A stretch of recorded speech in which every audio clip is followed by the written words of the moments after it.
And what is dipole moment? Each time we are speaking about dipole moment. What is this?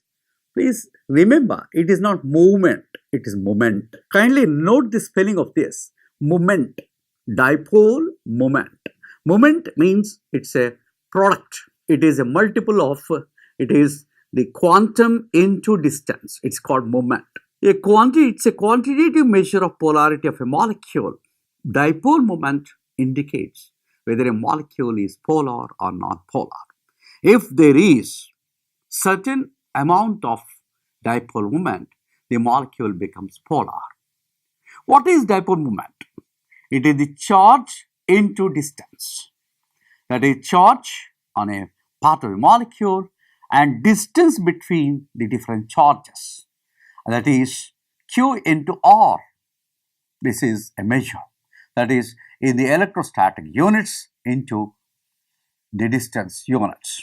And instead of taking those very, very minute quantums of quantities of charge and distance between the separation of the charges, based on that, there is one unit that is given, that is D.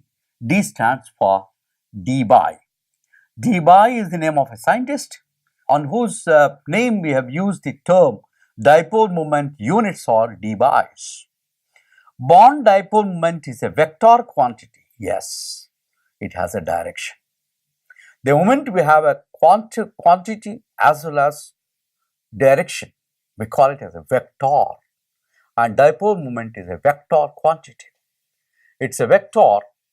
It has a magnitude as well as a direction. Magnitude is charge, direction is towards which it is directed. Molecular dipole moment is vector sum of the all bond moments. For a molecule, every bond is collectively taken and it is the summation of all vector sum of all the bond moments. So we'll speak about dipole moment a little more.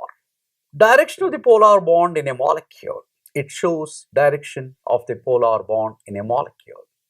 How a dipole moment is depicted in a molecule? We have seen there is a magnitude of charge, there is a distance with which it's multiplied, it's a product of charge into distance, and it is depicted by an arrow which is crossed at the tail, an arrow crossed at the tail. This is the signal that is showing dipole moment. As the direction shows is, as it is a vector quantity, direction is shown by arrow, and of course at the end near the tail you have a cross indicating that from a positive end it's going to the negative end. That is, arrow points towards the more electronegative atom. That means polarity is there between these two in the molecule. Hydrogen chloride. Hydrogen is electropositive. Chlorine is electronegative. And there is a distance, there is a difference in electronegativity, and this particular bond is definitely a polar bond, and you can show that from a positive hydrogen, this polar positively charged or electron deficient polar is existing. From that, we write the arrow towards the more electronegative atom. Chlorine is electronegative, and you write the dipole moment. This is how we depict a dipole moment.